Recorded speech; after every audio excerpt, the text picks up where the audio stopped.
నమస్కారం, ఘంటారావానికి స్వాగతం. ముందుగా ప్రధానాంశాలు. నేడు ఏలూరు జిల్లా కలిదిండిలో సీఎం పర్యటన, పాస్ పుస్తకాలు పంపిణీ చేయనున్న చంద్రబాబు.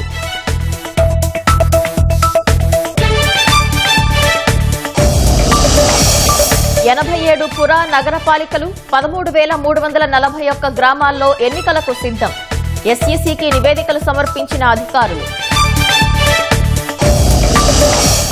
కడప శివారులోని సరోజినీ నగర్ వద్ద కారు దగ్ధం, షార్ట్ సర్క్యూట్ వల్ల చెలరేగిన మంటలు.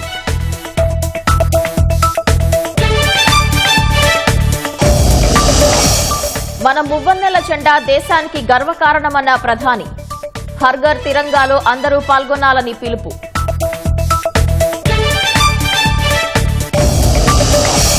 రష్యా నుంచి హిందూ మహాసముద్రం వరకు రైల్వే మార్గం, భారత్ను కలిపే ఏ మార్గమైనా ఆమోదనీయమన్న మాస్కో.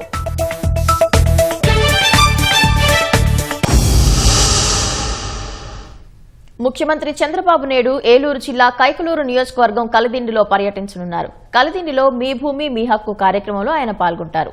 ఉదయం క్యాంపు కార్యాలయం నుంచి బయలుదేరి కలిదిండి చేరుకోనున్నారు. స్థానిక తహసీల్దార్ కార్యాలయంలో రైతులతో సమావేశమవుతారు. అనంతరం వారికి పట్టాదారు పాస్ పుస్తకాలను అందజేయనున్నారు. ఆ తర్వాత ప్రజావేదిక సభలో పాల్గొని సీఎం ప్రసంగిస్తారు. మధ్యాహ్నం కైకలూరు నియోజకవర్గ టీడీపీ శ్రేణులతో సమీక్షా సమావేశం నిర్వహిస్తారు. సాయంత్రం తిరిగి సీఎం క్యాంపు కార్యాలయానికి చేరుకుంటారు. సీఎం ఏలూరు జిల్లా పర్యటన వేళ జిల్లాలోని 2024 ఎకరాలకు 22A నుంచి విముక్తి కల్పిస్తూ సీఎస్ జీవో జారీ చేశారు. కలిదిండిలో 495 ఎకరాలను నిషేధిత జాబితా నుంచి తొలగించాలని ఉత్తర్వులు విడుదల చేశారు. రాష్ట్రంలో త్వరలోనే స్థానిక సంస్థల ఎన్నికల కోలాహలం మొదలు కానుంది.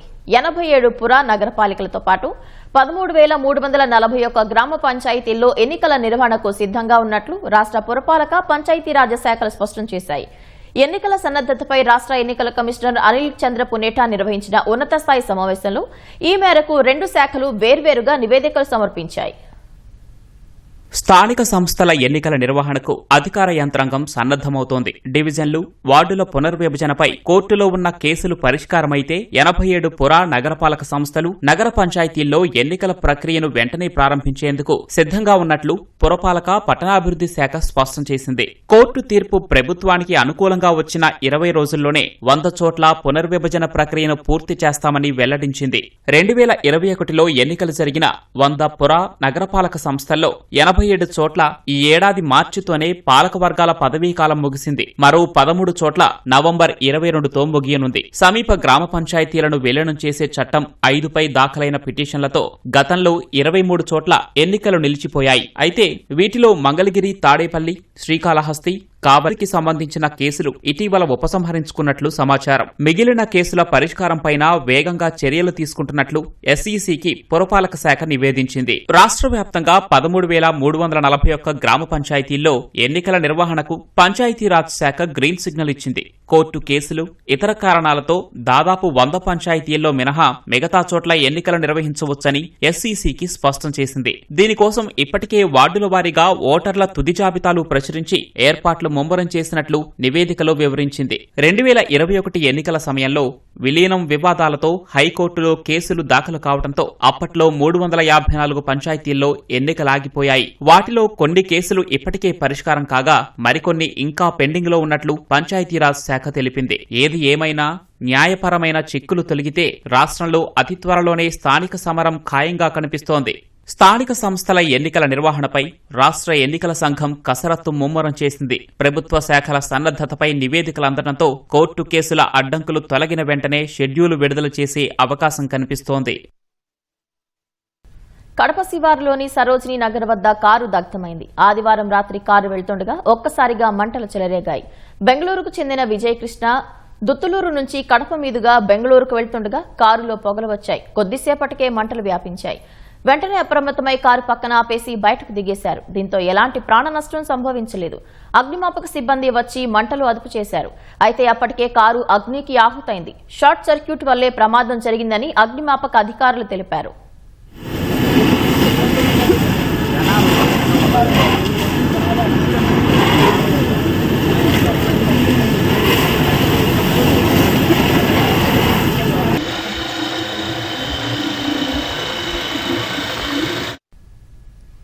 గత 10 రోజుల నుంచి కృష్ణా బేసిన్లోని ప్రాజెక్టులకు పెద్ద ఎత్తున పోటెత్తిన వరద తగ్గుముఖం పట్టింది.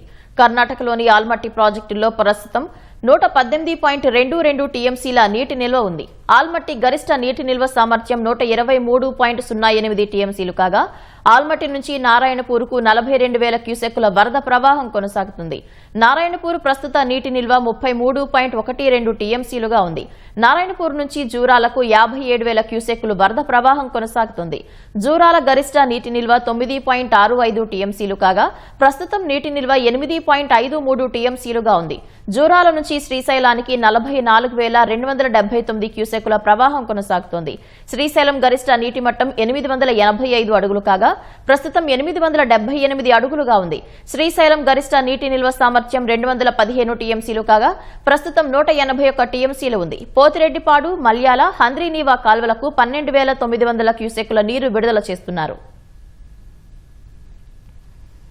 వైసీపీ నేత చింతాడ రవికుమార్ పరారీలో ఉన్నప్పుడు మొత్తం 8 ప్రాంతాల్లో తలదాచుకున్నట్లు తెలుస్తోంది. ఆ సమయంలో 21 సెల్ ఫోన్లు, 24 సిమ్ కార్డులు మార్చినట్లు పోలీసులు తెలిపారు. పరారయ్యే ముందు నరసన్నపేటలో ఓ వైసీపీ కీలక నేతలను కలిసినట్లు చెప్పారు. శ్రీకాకుళం జిల్లా ఆముదాల వలస వైసీపీ సమన్వయకర్త చింతాడ రవికుమార్ గురించి పోలీసులు కీలక విషయాలు వెల్లడించారు. మహిళా ఎస్ఐతో దురుసుగా ప్రవర్తించిన రోజు రాత్రే ఆయన పరారైనట్లు తెలిపారు. మొత్తం 9 రోజులు 8 ప్రాంతాలు, 24 సిమ్లు, 21 సెల్ ఫోన్లు మారుస్తూ కళ్లుగప్పి తిరిగినట్లు తెలిసింది. ఘటన జరిగిన రోజు అర్ధరాత్రి నరసన్నపేటలో వైసీపీ కీలక నేతను కలిశారని, అక్కడి నుంచి 31 తెల్లవారుజామున 1 గంటకు విశాఖలోని స్నేహితుడు తోటకూరు వెంకటరమణ ఇంటికి 3 బ్యాగులతో వెళ్లారని చెప్పారు. ఆయనతో కలిసి విజయనగరం, బెంగళూరు, విజయవాడ, ఒడిశా, అరకు ప్రాంతాల్లో మకాం వేశారని తెలిపారు.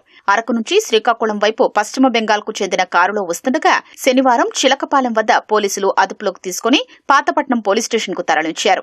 ఆదివారం మధ్యాహ్నం వరకు విచారించారు. ప్రతి ప్రశ్నకు తెలీదు, గుర్తులేదంటూ సమాధానాలు దాటవేసినట్లు సమాచారం. ఎందుకు పారిపోయారని అడగ్గా ఇంట్లోనే ఉన్నానని చెప్పినట్లు తెలిసింది. పారిపోయినట్లు ఆధారాలు చూపిస్తే సమాధానం చెప్పకుండా మౌనం వహించినట్లు సమాచారం.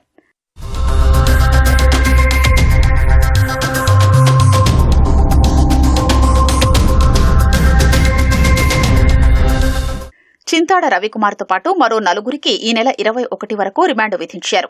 కోర్టు విచారణకొచ్చే సమయంలో రవితో పాటు మరో 2 మహిళా ఎస్ఐలు ప్రవల్లిక, హైమావతితో పాటు మరికొందరు మహిళా కానిస్టేబుళ్లు రోడ్డుపై నడిపించుకుంటూ తీసుకొచ్చారు.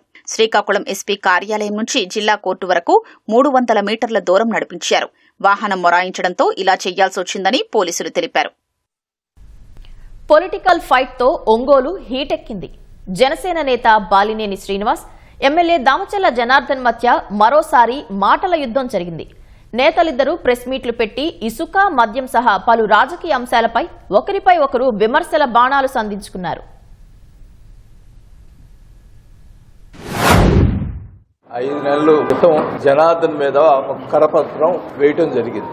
ఆ కరపత్రంలో ఆయన చేస్తున్నటువంటి అవినీతి కార్యక్రమాలు ఇవన్నీ కూడా కరపత్రం రాశారు. ఆయన మీద కాకుండా ఆయన సతీమణి మీద కూడా రాయటం జరిగింది. దానికి కరపత్రం బాలినేని గారే రాపిచ్చాడు అని చెప్పి ప్రచారం చేశారు. కిరణ్ అనే అతను రాశాడు అనేది ఒకవేళ తేలింది. అతన్నే పిలుచుకొని రాజీ చేసుకుని అతన్ని సముదాయించడం జరిగింది. చెప్పాడు కదా ఆ కేసులో బాలినేని గారి పాత్ర ఉందని. అది చేయటానికి కోసం మురళి మీద కూడా కేసు పెట్టడం జరిగింది. అతను 5 నెలల పాటు కనపడకుండా తిరిగాడు. కనీసం నాకు ఫోన్ కూడా చేయలేదు. యాంటిసిపేట్ బెయిల్ తెచ్చుకుంటే కోర్టు ఇచ్చిన ఆర్డర్ ప్రకారం 41 నోటీస్ తీసుకోవాలి. స్టేషన్ కు పోతే సిఐ గారు ఆయన 41 నోటీస్ ఇచ్చి పంపించాలా. పొద్దు నుంచి సాయంత్రం దాకా నైట్ దాకా కూర్చోబెట్టి ఈ లెటరు బాలినేని గారే రాశారు అని చెప్పమని బెదిరించడం, చెప్పకపోతే నీ మీద రౌడీ షీట్ ఓపెన్ చేస్తామని చెప్పటం, ఈ రకంగా బెదిరించి అట్లా 2 రోజులు 3 రోజులు టార్చర్ చేయటం.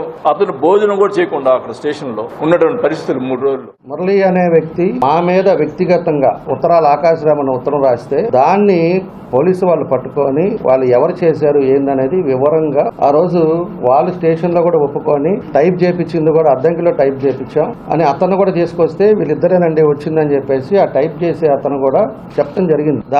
దాని పూర్వకంగానే కేసు పెట్టారు. కేసు పెట్టిన తర్వాత అతన్ని 5 నెలలు ఇతను కాపాడుకుంటా అతను ఖర్చులకు డబ్బులు ఇస్తా ఈ రోజు మళ్ళా వచ్చేసి మా కార్యకర్త అతను ఇబ్బంది పెట్టారని మాట్లాడతాడు. ఇంట్లో వాళ్ళ మీదను ఆయన ఇష్టం వచ్చినట్టు రాస్తా ఉంటే ఇతని మీద రాపియాలంటే పుస్తకాలు సరిపోతాయి. నేను కూడా కూర్చొని రాపియమంటే రాపిస్తా, నాకేం జనం లేకలేదు, లేకపోతే ఏమీ లేదు. ఆయన పేరు చెప్పమన్నాడని చెప్పేసి సిఐ ఒత్తిడి చేశాడని చెప్పేసి కావాలని పోలీసుల మీద బ్లేమ్ చేస్తాడు. అతను ఆల్రెడీ రాశాడు, తప్పు చేశాడు, నువ్వు ఎందుకు ఎంకరేజ్ చేస్తున్నావు, నీకు అసలు సంబంధం లేకపోతే నువ్వు ఎందుకు చేస్తున్నావు, పైపెచ్చు మా కార్యకర్తకి అన్యాయం జరుగుతుందని చెప్పేసి కావాలని చెప్తావే. మీ కార్యకర్త అయినా ఎవడైనా తప్పు చేస్తే తప్పే కదా. మా మీద పోయినసారి ఎన్ని కేసులు పెట్టారు? 79 కేసులు పెట్టారు. వీళ్ళంతా మనుషులు కాదా?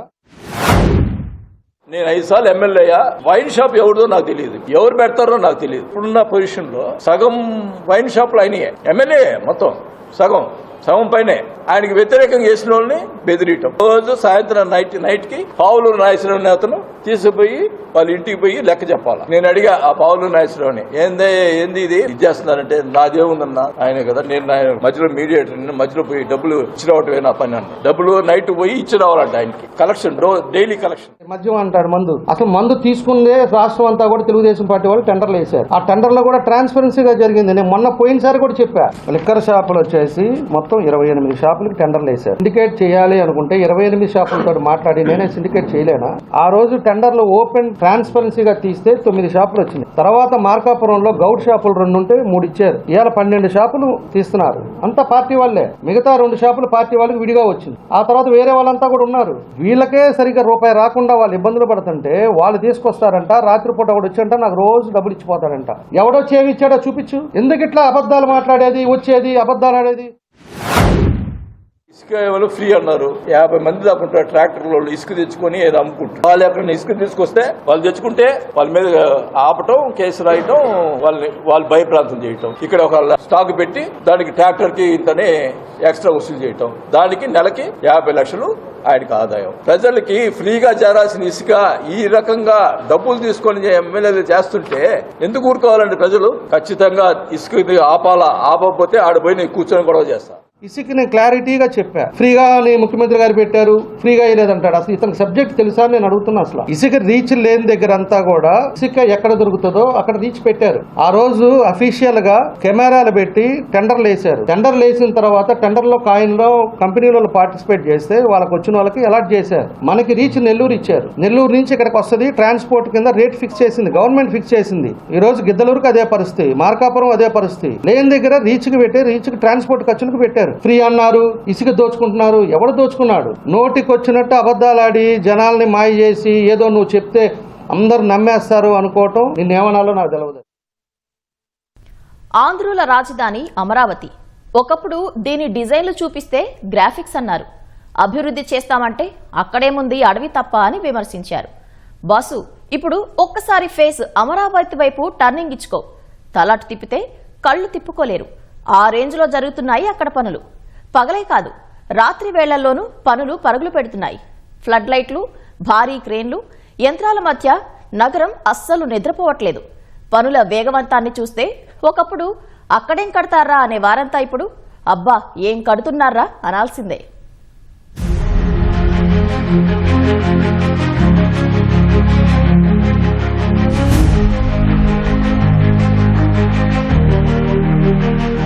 చూస్తున్నారుగా ఈ ధగధగలాడే దృశ్యాలు. చూడగానే పోలా, అద్దిరిపోలా అనాలని ఉంది కదా. ఇవెక్కడో విదేశాల్లోవి కావు, మన రాజధాని అమరావతిలోనివే. నాడు గ్రాఫిక్స్ అంటూ ఎగతాళికి గురైన అమరావతి నేడు వెలుగులు విరజిమ్ముతోంది. గతంలో అడవి, శ్మశానమంటూ విమర్శలకు గురైన రాజధాని నేడు ప్రగతి పథంలో దూసుకుపోతోంది. ఇలా రేయింబవళ్లు సాగుతున్న పనులు అమరావతి నిర్మాణ వేగానికే అద్దం పడుతున్నాయి. ఇది గ్రాఫిక్స్ లో చూపిన కల్పిత దృశ్యం కాదు, కళ్ల ముందు సాక్షాత్కరిస్తున్న నిర్మాణ వాస్తవం. ఇది జస్ట్ చిన్న ట్రైలర్ మాత్రమే. పనులు జరుగుతున్నప్పుడే ఇలా ఉంటే నిర్మాణం పూర్తయ్యాక ఎలా ఉంటుందో అది మీ ఊహకే వదిలేస్తున్నాం.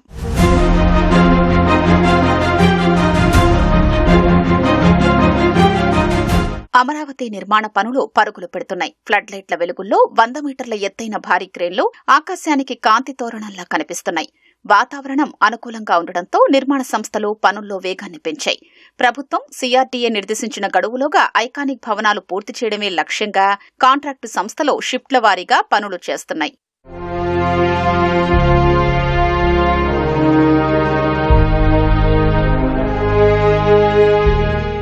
ఐకానిక్ సెక్రటేరియట్ టవర్ల నిర్మాణంలో అత్యాధునిక డయాగ్రిడ్ టెక్నాలజీ ప్రత్యేక ఆకర్షణగా నిలుస్తోంది. కింద నుంచి పై వరకు 7 నుంచి 9 డైమండ్ ఆకృతులు వచ్చేలా ప్రత్యేక ఇంజనీరింగ్ డిజైన్లతో ఈ టవర్లను నిర్మిస్తున్నారు. ఏటవాలుగా ఏర్పాటు చేసే డయాగ్రిడ్ పిల్లర్లు ఒకచోట కలిసి మళ్లీ విడిపోయి పక్కనున్న పిల్లర్లతో అనుసంధానమవుతూ భవనానికి బలాన్నందిస్తాయి. ఒక్కో డైమండ్ నిర్మాణాన్ని ఆధారంగా చేసుకుని 6 అంతస్తుల చొప్పున నిర్మాణాన్ని పైకి తీసుకెడుతున్నారు. ఈ నెలలోనే తొలి 6 అంతస్తులను పూర్తి చేయాలనే లక్ష్యంతో పనులు చేస్తున్నారు. ఇప్పటికే 4 అంతస్తులు పూర్తయ్యాయి. హైకోర్టు నిర్మాణం కూడా వేగంగా సాగుతోంది. ఫౌండేషన్ పనులు పూర్తి కాగా ప్రస్తుతం కాంక్రీట్ గోడల నిర్మాణం జరుగుతోంది. త్వరగా పూర్తి చేసేందుకు రాత్రి వేళల్లోనూ జెట్ స్పీడ్లో పనులు చేస్తున్నారు. ప్రభుత్వ అధికారుల టవర్లు, మంత్రులు, IAS అధికారులు, న్యాయమూర్తుల బంగ్లాలు వంటి నిర్మాణాలు పూర్తయితే రాజధాని రూపురేఖలు మరింత మారనున్నాయి. ఇక 43 అంతస్తుల క్వాంటమ్ వ్యాలీ టవర్లు, 39 అంతస్తుల 4 HOD టవర్లు, అసెంబ్లీ టవర్, 36 అంతస్తుల AP NRT ట్విన్ టవర్లు పూర్తయితే అమరావతి స్కైలైన్ దేశంలోనే ప్రత్యేక గుర్తింపు తెచ్చుకునే స్థాయికి చేరనుంది.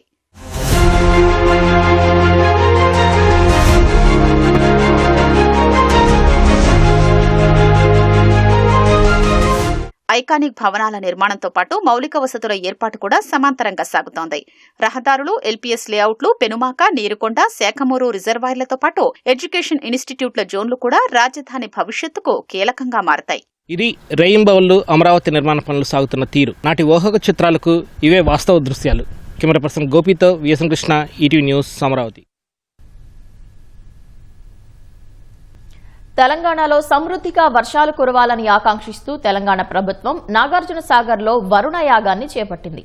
సాగర్ తీరంలోని విజయ్ విహార్ ప్రాంగణంలో తెల్లవారుజామున 4 గంటలకు మొదలైన ఈ మహాక్రతువు మధ్యాహ్నం 3 గంటల 20 నిమిషాలకు ముగుస్తుంది. ఈ విశేష కార్యక్రమానికి ఆ రాష్ట్ర ముఖ్యమంత్రి రేవంత్ రెడ్డి హాజరై పూర్ణాహుతిలో పాల్గొంటారు.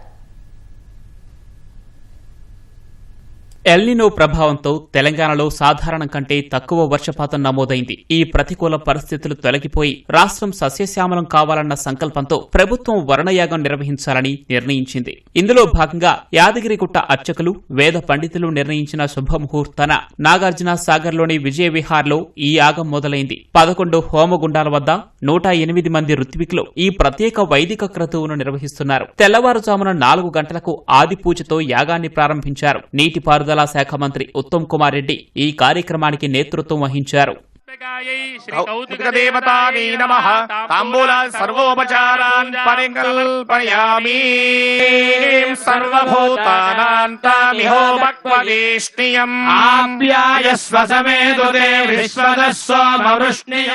ఈ వరుణ యాగంలో ముఖ్యమంత్రి రేవంత్ రెడ్డి స్వయంగా పాల్గొంటారు. మధ్యాహ్నం 2 గంటలకు హైదరాబాద్ నుంచి హెలికాప్టర్లో బయలుదేరనున్న సీఎం 2 గంటల 45 నిమిషాలకు సాగర్ హిల్ కాలనీలోని బీసీ గురుకులానికి చేరుకుంటారు. అక్కడి నుంచి నేరుగా విజయ్ విహార్ గెస్ట్ హౌస్ ప్రాంగణానికి చేరుకుని పూర్ణాహుతి కార్యక్రమంలో పాల్గొంటారు. కృష్ణా, గోదావరి పరివాహక ప్రాంతాల్లో వానలు దండిగా కురవాలని, నదులు జలకలను సంతరించుకోవాలని, రైతన్న సుభిక్షంగా ఉండాలని కాంక్షిస్తూ సీఎం ప్రత్యేక పూజలు చేస్తారు. యాగం ముగిసిన అనంతరం ఆయన తిరిగి హైదరాబాద్ కు పయనమవుతారని అధికార వర్గాలు వెల్లడించాయి.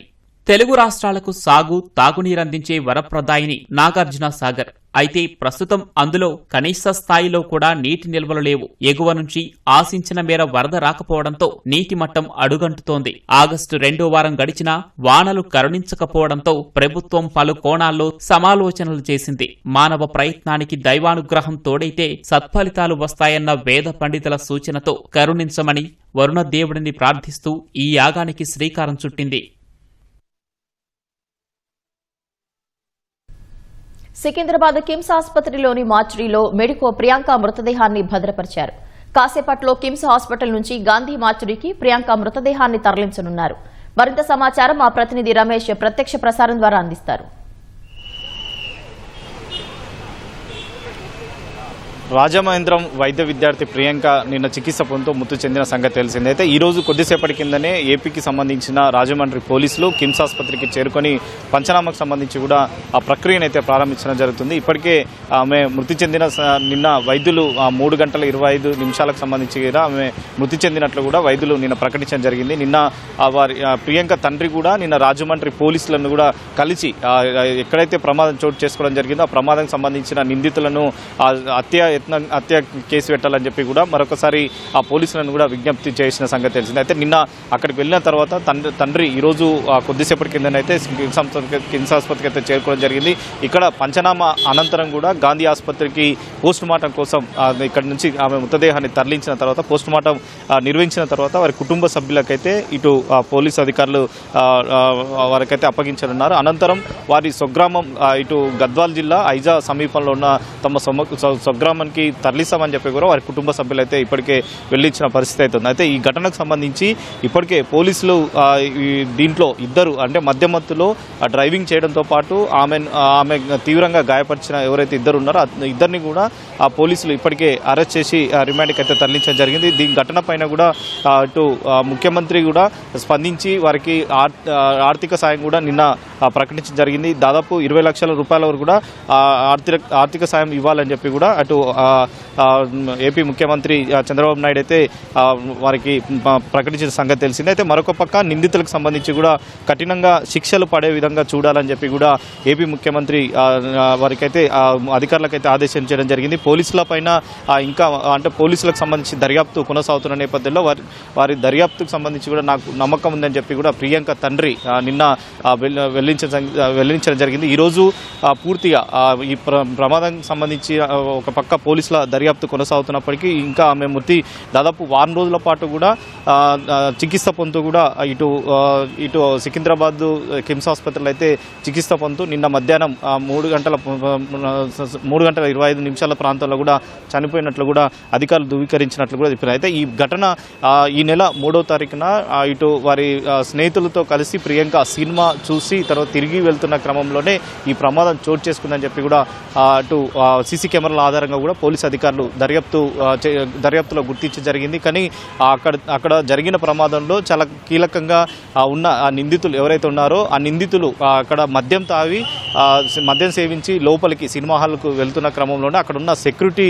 సిబ్బంది అడ్డుకోవడం, తర్వాత వారిపైన కూడా గొడవ పడడం, అక్కడ గొడవ జరిగిన తర్వాత వీళ్ళు తిరిగి వెళ్ళిపోయే క్రమంలోనే ఆ ప్రియాంకతో పాటు వారి స్నేహితులు కూడా ద్విచక్ర వాహనం పైన కూడా వెళ్తున్న క్రమంలోనే 3 సార్లు ఢీకొట్టడంతో పాటు ఢీకొట్టి తర్వాత ఆమె తలపై నుంచి కూడా కారు వెళ్లడంతో కూడా ఆమెకైతే తీవ్ర గాయాలు కావడంతో కూడా అక్కడ దగ్గరున్న ఆసుపత్రికి అయితే తరలించడం జరిగింది. అయినప్పటికీ ఆమె మెరుగైన చికిత్స కోసం అని చెప్పి సికింద్రాబాద్లోని కిమ్స్ ఆసుపత్రికి అయితే తరలించి చికిత్స అందిస్తున్నారు. కానీ వారం రోజుల పాటు కూడా ఆమె చికిత్స సంబంధించి కూడా మెరుగైన వైద్యం అందించినప్పటికీ ఆమె సంబంధించి కూడా వైద్యం సహకరించలేదని చెప్పి కూడా చెప్తాను. అయితే మల్టిపుల్ ఆర్గాన్ సంబంధించి కూడా దెబ్బతినడంతోనే ఆమెకు ఈ విధంగా వైద్యానికి సంబంధించి కూడా సహకరించలేదని చెప్పి కూడా వైద్యులు అయితే ప్రకటించడం జరిగింది. ఆమెకు సంబంధించి అంటే ప్రతిరోజు కూడా ఆమెకు అంటే ఎలాంటి ఇబ్బందులు గురవుతుంది, తర్వాత ఆమె హెల్త్ కండిషన్ ఏ విధంగా కూడా ప్రతిరోజు హెల్త్ బులెటిన్ కూడా కిమ్స్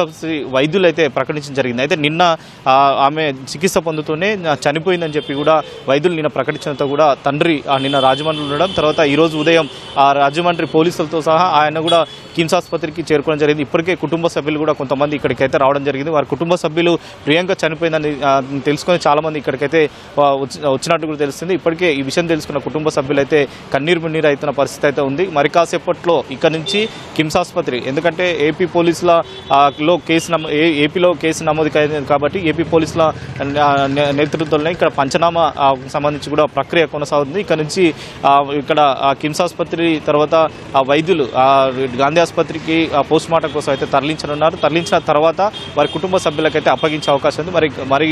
మరి ఈరోజు మధ్యాహ్నం వరకు కూడా పోస్ట్ మార్టం అయిపోయిన తర్వాత నేరుగా వారి స్వగ్రామంకి వెళ్ళిన తర్వాత అంత్యక్రియలకు సంబంధించి కూడా నిర్వహిస్తా అని చెప్పి కూడా వారి కుటుంబ సభ్యులు అయితే చెప్తున్న పరిస్థితి అయితే ఉంది. Vote studio. ధన్యవాదాలు రమేష్. బెంగళూరులోని పలు హోటళ్లలో కర్ణాటక ఆహార భద్రతా విభాగం అధికారుల తనిఖీలు కొనసాగుతున్నాయి. తనిఖీల్లో భారీగా కుళ్లిన గడువు ముగిసిన ఆహార పదార్థాలు బయటపడుతున్నాయి. 132 కిలోల నాణ్యత లేని ఆహారాన్ని, 15 లీటర్ల వాడిన వంట నూనెను అధికారులు సీజ్ చేశారు. యూబీ సిటీలోని స్కై హోటల్లో 45 కిలోల కుళ్లిన చికెన్ను గుర్తించారు. 10 రోజుల క్రితమే గడువు ముగిసిన పాలు, పెరుగు లభించడంతో ఆ కిచెన్ను అధికారులు తక్షణమే మూసివేశారు. 6 కిలోల వెజిటబుల్ కట్లెట్, 15 లీటర్ల వాడిన వంట నూనెను పారబోశారు. రాయల్ చైన్ హోటల్లో 50 కిలోల బాతు మాంసం, 5 కిలోల చేపలను స్వాధీనం చేసుకున్నారు.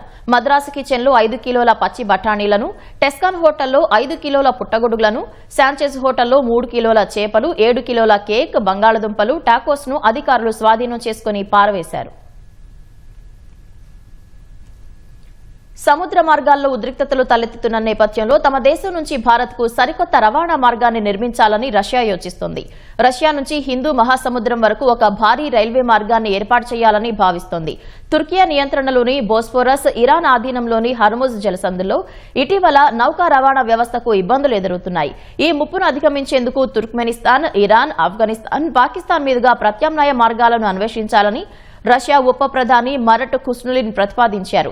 హిందూ మహాసముద్రానికి రైల్వే లైన్ అనుసంధానంతో పాటు భారత్ను కలిపే ఎటువంటి ప్రత్యామ్నాయ మార్గమైనా తమకు ఆమోదనీయమేనని ఆయన స్పష్టం చేశారు. ఆసియాలో వేగంగా అభివృద్ధి చెందుతున్న అతిపెద్ద మార్కెట్ భారతే కావడంతో రష్యా మన దేశంపై ప్రధానంగా దృష్టి సారించింది. రష్యా నుంచి భారీగా ముడి చమురుతో పాటు బొగ్గు, ఎరువులు, ఆయుధాలను భారత్ కొనుగోలు చేస్తోంది.